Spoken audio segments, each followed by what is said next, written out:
not our development. This is a piece of property that we sold to a new owner.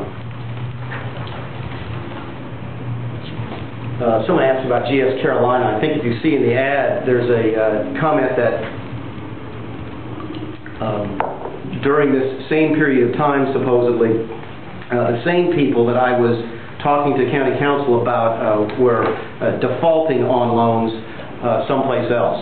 And if you look very closely at the ad, as I can assure you we have, what you'll see is a reference to a Triangle Business Journal article, I believe from 2002, I can't remember when it is. But you can, it's, I don't know if I brought that one or not. That was a development that Sandler and Sons Company had in Research Triangle Park on a development where IBM had pulled out of a major installation. And it devastated that industrial park. How that's relevant to this, I have absolutely no idea. Our contact at this time was with GS Carolina. In fact, Tom Scott from GS Carolina, I believe, was a gentleman who came before council those 17 times. GS Carolina is still around. In fact, this is from last month in the Charlotte Business Journal. Developer's largest proposal is still viable. Remember that piece I told you about? They had bought about the same time that they bought this piece from us, the piece up in Iredell County. They're still there, and they're still in business. How, I have no idea, given the state of the market. But this was a legitimate, and still is a legitimate entity. Has the development gone awry? Absolutely. There's no question about it. You can go to every single town and county in this nation right now and see real estate developments. This is your partner, if you want to talk to her. What, Jenny? Oh. Hang on a second. Here's your new man. Thank you. You're welcome. Hey, I don't know if she's lost or something. Huh? They won't let her in. Oh, if only it were so easy with the press, right, man? Yeah. I know you're all That's exactly right. You can go through the ad, you can go through the website, you can go through the Mr. Smith's letter, and it's one half-truth and one innuendo after another. I'm happy to sit down and lay it out for you folks and show you exactly what happened. I am not, there is nothing, absolutely nothing here for me to hide. This is getting a little out of control, by the way. We were at an event with Mr. Spratt on Friday night when a volunteer of ours asked one of your volunteers about the comments that Mr. Carter made. And the response back from one of Mr. Spratt's volunteers was, "We know you paid off that councilman." It's the type of thing that has to stop in this race. There's a lot more important things in this race. This is real. People's reputations are real. This is what I do or used to do for a living when the market existed. This is my life. This is my family. This is how I provide for my wife and my children. And I'm being accused of some of the most heinous things you can do in business, which is to be unethical. Now other folks are starting to get dragged into it just for political advantage, and I think that it's wrong. I really do.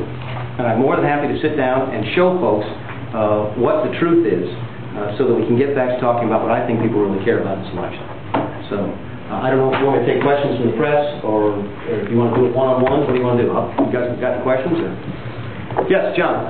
Mick, as a state senator, is there anything at all that you can do now knowing everything that has happened there, but the land is still horrible right now? Is there anything that you can do to at least help these people out there that are hurting so bad, even though you don't own it anymore? Sure, and I think the county is trying to do that. The difficulty is that in this environment, and this speaks to the larger difficulties that we're having as a nation right now. These bonds were sold, by the way. Some folks would give you the impression that Granny and Grandpa bought these bonds. I believe the bonds were underwritten by Bank of America, and I believe most of them were purchased by another division of Bank of America. It's a huge business, by the way. Special Assessment District Financing is a several billion-dollar business nationwide. These transactions are handled by very sophisticated companies. Most of them are owned by large financial institutions, retirement funds, and those types of things. And the difficulty is that those folks don't know how the federal government is going to handle property that they foreclose on. It's part of the difficulty that we're having in the real estate industry generally. Ordinarily, by now in a recession, all of the toxic assets would have been flushed through the system, put back on the market, sold at a discount, moved back into the private sector, and that's simply not happening. in this environment. So the county, I know, has been trying and press the issue up there. The banks haven't even foreclosed on this piece of property yet, as I understand it.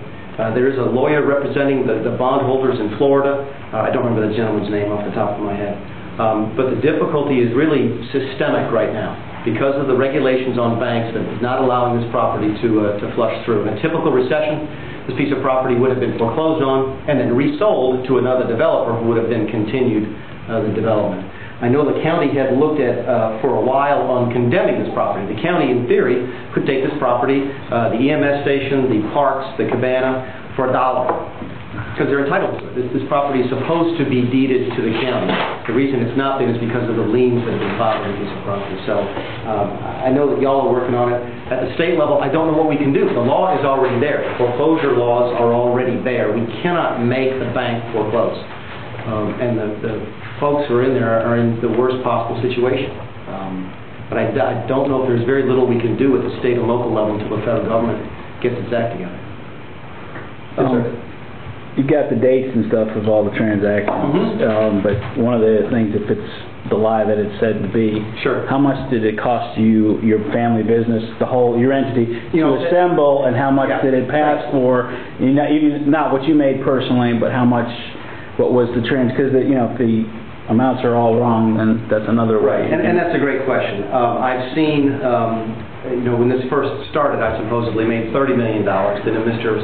Stanley Smith's letter, it's $11.2 million, and the TV ad at $7 million. I've never seen any justification for any of those numbers. Our business is private. We don't disclose our profits. I can assure you that I own 3.333% of the entity that own this land. So, but I've never seen any justification for those numbers whatsoever. I had guessed, by the way, that what they had done is taken the deed stamps, which you can do, and find out how much you paid for land, and then took the deed stamps on how much you sold for land, and subtracted those two things. But that's that would be like looking at the raw materials on a car and saying what you sold it for, and saying that's your profit. So it's just absurd. Would you say how much you spent? The work you did to develop it? The work that you do to get a piece of property ready for zoning, ready for a special assessment district, ready for a sale is considerable. But we never moved a piece of dirt on this piece of property. All of the work that you've seen out there was done by another company long after we had sold it. I think you mentioned a couple of times that you sold the property. I know that in a lot of, on the blog that's been passed around for a few years now, they have audio of you at several council meetings speaking that you were going to have a partner. And it's over and over again that you're going to be a partner. You sold the land, so obviously you're not a partner. Correct. This is not our partner. We had looked on any piece of property, what you're listening to, and by the way, and we're working on this right now, but there's another video that's linked to on your website that we have a copy of now that actually takes audio from a different subdivision and interposes it across the video for Edenmore.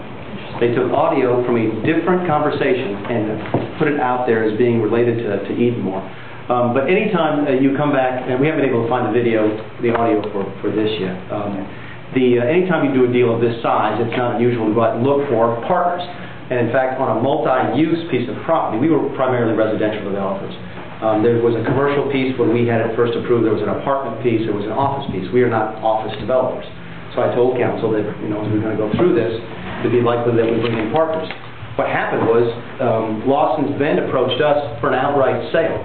And the reason they did that was they owned the adjoining piece of property over in Union County. You can go over there today. I think it's called Millbridge or Bridge Mill. No, Bridge Mill is here. Millbridge is across the way. And for those of you who follow local developments and so forth, Union County at that time was out of sewer capacity. And they had not obtained enough sewer capacity to finish the development of Millbridge. And they had figured out a way to get sewer into the pump station that was on St. Catherine. So they put those two together and pumped the sewer over into the River Road, Lancaster County thing, which is very similar, by the way, to what they do at, where else did we do that? Y'all did it first time. Firethorn. Firethorn is another development that straddles the state line where the sewer comes into the